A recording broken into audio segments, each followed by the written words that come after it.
I knew something was wrong the moment I stepped through my front door. After 2 weeks of pristine beaches and tropical drinks in Bali, coming home should have felt comforting instead. I froze in the entryway, staring at the muddy footprints trailing across my otherwise immaculate hardwood floors. Someone had been in my house.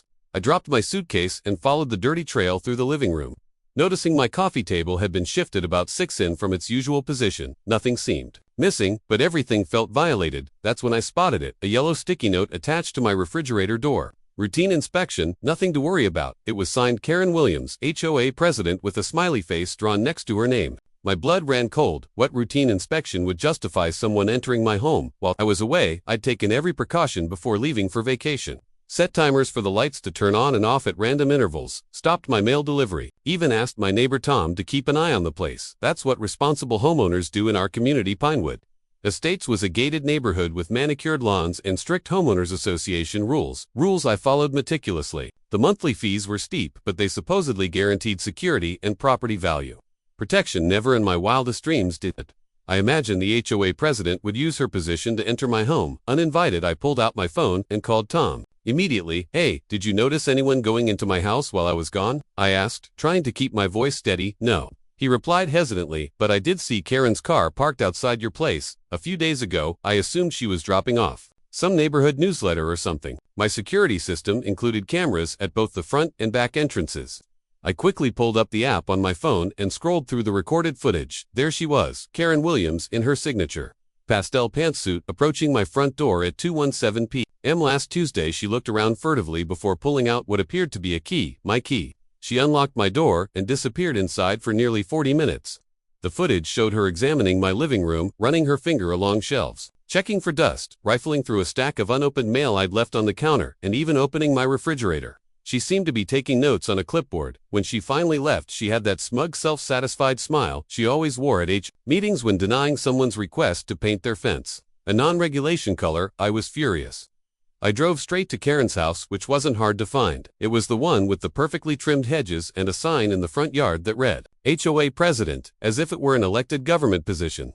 Karen opened the door with that practiced smile of hers, but it faltered when she saw my expression. "Oh, you're back from vacation. How was it?" she asked sweetly, completely ignoring the fact that she'd trespassed in my home. "Why were you in my house, Karen?" I asked directly. She didn't even have the decency to look embarrassed. "It was just a routine wellness check," she explained with a dismissive wave of her hand. "We do them for all residents who are away for extended periods. It's for your protection." Really? Her condescending tone made my skin crawl. "Where exactly in the HOA bylaws does it mention these wellness checks?" I asked. Karen's smile tightened. "It's an unwritten policy. As president, I have certain discretionary powers to ensure community standards are maintained." Something didn't add up. I'd read the HOA agreement thoroughly before purchasing my home. I'm an attorney after all. There was nothing about entering properties without permission, except in case of emergencies, like water leaks or fires. I decided to do some digging over the next few days. I spoke with other homeowners in the community. What I discovered was disturbing. Several residents admitted they'd returned from trips to find things slightly moved in their homes, but chalked it up to their own forgetfulness. Others had seen Karen prowling around homes when owners were away, but were too intimidated to question. Her Martin from 3 doors down finally confessed she came into my house when I was in the hospital last year, said she needed to make sure I wasn't violating any codes while I was gone. What was I going to do? She's threatened to fine people for having their garbage cans out 10 minutes. Too long. I compiled all the evidence, my security footage, statements from neighbors, a copy of the HOA bylaws highlighting the absence of any wellness check provision, and documentation of the lockbox where emergency keys were stored, which was only supposed to be accessed in genuine emergencies. I also discovered Karen had been using these unauthorized entries to gather ammunition against homeowners she personally disliked. The day before the monthly HOA meeting, I filed a police report for breaking and entering, and then prepared my presentation for the board. The community center was packed that Thursday evening. Karen sat at the center of the board table, gavel in hand, looking particularly pleased with herself as she called the meeting to order. When it came time for new business, I stood up. "I'd like to address a serious security concern regarding unauthorized entry into residents' homes," I announced calmly. Karen's head snapped up, her eyes narrowing. I connected my laptop to the projector and played the security footage of her entering my house. The room fell silent. "What you're seeing is our HOA president using a key from the emergency lockbox to enter my home without permission while I was on vacation," I explained. "This is not only a violation of HOA bylaws but also state law." Karen's face had turned an alarming shade of red. She banged her gavel repeatedly. This is out of order. These wellness checks are for community protection. That's when I played testimony. From other homeowners who'd experienced similar invasions, the other board members looked increasingly uncomfortable. There is no wellness check provision in our bylaws. I stated firmly what there is, however, is a clear statement that emergency keys are only to be used in cases of water leaks, fires, or other emergencies that could damage property. I then gestured toward the back of the room where 2 police officers had quietly entered.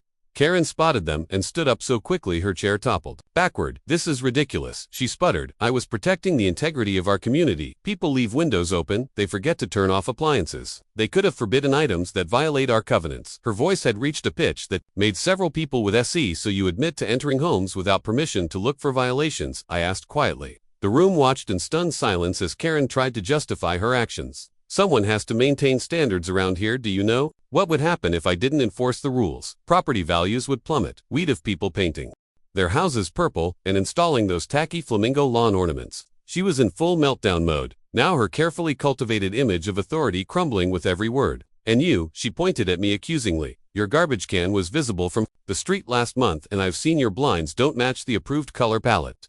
The officer stepped forward as Karen continued her rant. "Mrs. Williams," one of them said firmly, "we need you to come with us. You're being placed under arrest for trespassing, unlawful entry, and abuse of authority." Karen's face shifted from rage to disbelief as the police officer recited her Miranda rights. "This is absurd," she shrieked as they escorted her toward the door. "I'm the HOA president. I have keys to all your homes. Who's going to make sure everyone follows the rules now?" The entire room watched in shock as Karen, the woman who had fined people for having grass half an inch too tall, was led away in handcuffs, still insisting she was just doing her job. One of the remaining board members cleared his throat awkwardly. "I think we should call an emergency election for a new president," he suggested. The motion passed unanimously. 3 months later, Karen's case went to court. The judge was particularly unsympathetic to her claims that HOA authorities somehow superseded basic property rights and privacy laws. She was sentenced to 18 months in prison for multiple counts of breaking and entering, plus trespassing charges from over a dozen homeowners who came forward. After her arrest, she was also ordered to pay $25,000 in fines and restitution to the affected homeowners. When the sentence was announced, Karen's perfectly maintained facade finally cracked completely. "But who will make sure everyone follows the rules?" she wailed, as she was led from the courtroom. "Who will protect our property values now?"